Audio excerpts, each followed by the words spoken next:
এখন থেকে বিবাহিত মেয়ে, অবিবাহিত মেয়ে বা ডিভোর্সি মেয়েরাও পারবে বাংলাদেশ বিজিবি বর্ডার গার্ড বেসামরিক পদে আবেদন করতে। আর বেশ কয়েকদিন আবেদন করার সময় আছে। যারা এখনও ডিভোর্সি মেয়ে বা বিবাহিত মেয়ে বা অবিবাহিত মেয়ে যাদের স্বপ্ন এবং ডিভোর্স হয়ে আছেন, বাবার বাসায় বোঝা হয়ে আছেন, তারা পারবেন বর্ডার গার্ড বিজিবি বেসামরিক পদে আবেদন করতে। খুব সুন্দর একটা চাকরি, এই চাকরি অফিসিয়াল একটা চাকরি। যারা এখন পর্যন্ত আবেদন করেনি অতি শীঘ্র আবেদন করে ফেলুন। হ্যালো এভরিওয়ান, আসসালামু আলাইকুম। অনেকে আমাকে প্রশ্ন করতেন যে ভাইয়া আমি বিবাহিত বা আমি ডিভোর্সি মেয়ে, আমি অবিবাহিত, আমি অনার্স বা অনার্স মাস্টার্স এরকম পড়াশোনা করি, আমি কি পারবো কি না বাংলাদেশ বিজিবি বর্ডার গার্ড বেসামরিক পদে আবেদন করতে। আপনাদের জন্য খুব দারুণ একটা সুযোগ। যেহেতু 18 তারিখে লাস্ট ডেট ছিল এবং পরবর্তী বাংলাদেশ বিজিবি বর্ডার গার্ডের আবেদন করার ডেটটা বাড়ানো হয়েছে 24 তারিখ লাস্ট। আপনাদের জন্য খুব দারুণ একটা সুযোগ। যেহেতু 18 তারিখে লাস্ট ডেট ছিল এবং পরবর্তী বাংলাদেশ বিজিবি বর্ডার গার্ডের আবেদন করার ডেটটা বাড়ানো হয়েছে 24 তারিখ লাস্ট ডেট। যারা এখন পর্যন্ত বাংলাদেশ বিজিবি বর্ডার গার্ড বেসামরিক পদে আবেদন করেনি, যে সকল ভাই বোন বিবাহিত অবিবাহিত ছেলে মেয়ে উভয় আবেদন করতে পারবেন।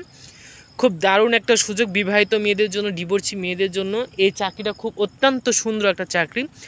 যারা বাংলাদেশ বিজিবি বর্ডার গার্ড বেসামরিক পদে আবেদন করতে চাচ্ছেন বা কিভাবে আবেদন করবেন আজকের ভিডিওতে আমি আলোচনা করব। আবেদন করতে হলে প্রথমত আপনি জিএসসি পাস বা এসএসসি পাসের অ্যাডমিট কার্ড এবং ভোটার আইডি কার্ড ফটোকপি এবং বাবা মার ভোটার আইডি কার্ডের ফটোকপি 1 কপি ছবি সঙ্গে নিয়ে আপনাদের নিজ জেলা, থানা বা ইউনিয়ন পরিষদের কোনো যদি কম্পিউটার দোকান থেকে থাকে ওখান থেকে গিয়ে বাংলাদেশ বিজিবি বেসামরিক পদে আবেদন করে নিতে পারবেন।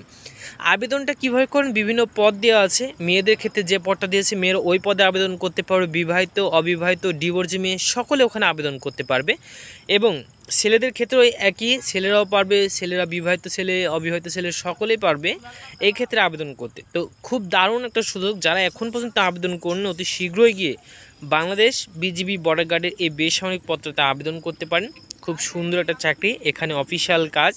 আপনারা যারা বোঝা হয়ে আছেন ফ্যামিলির উপরে বা আপনারা কিছু করতে চাচ্ছেন, যাদের স্বপ্ন ডিফেন্সে যোগদান করতে চাচ্ছেন, তাদের জন্য এটা খুব দারুণ একটা সুযোগ। যেহেতু বয়সসীমা বাড়িয়ে দেওয়া হয়েছে, সো আপনারা পারবেন এটা কিন্তু আবেদন করতে। সো এই সুযোগ না হারিয়ে আপনারা বিজিবি বর্ডার গার্ড বাংলাদেশের এই সার্কুলারটাতে আবেদন করতে পারেন। যারা এখন পর্যন্ত আবেদন করেন অতি শীঘ্রই গিয়ে আবেদন করে ফেলুন। যেহেতু লাস্ট ডেট 24 তারিখ, লাস্ট ডেট 24 তারিখে আপনাদের শেষ হয়ে যাবে। যারা বাংলাদেশ বিজিবি বর্ডার গার্ড বেসামরিক পদে আবেদন করতে চান, যেহেতু 24 তারিখ লাস্ট ডেট দেওয়া হয়েছে, এর ভেতরে আবেদন করে ফেলবেন। যারা এখন আবেদন করেন অতি শীঘ্রই গিয়ে আবেদন করে ফেলুন। কী কী লাগলো আবেদন ক্ষেত্রে সব কিছুই বলে দিলাম। এবং ভিডিওটা ভালো লাগলে পেজটা ফলো করে দিবেন। যারা ইউটিউবে দেখছেন অবশ্যই ইউটিউব চ্যানেলটা সাবস্ক্রাইব করে দিবেন।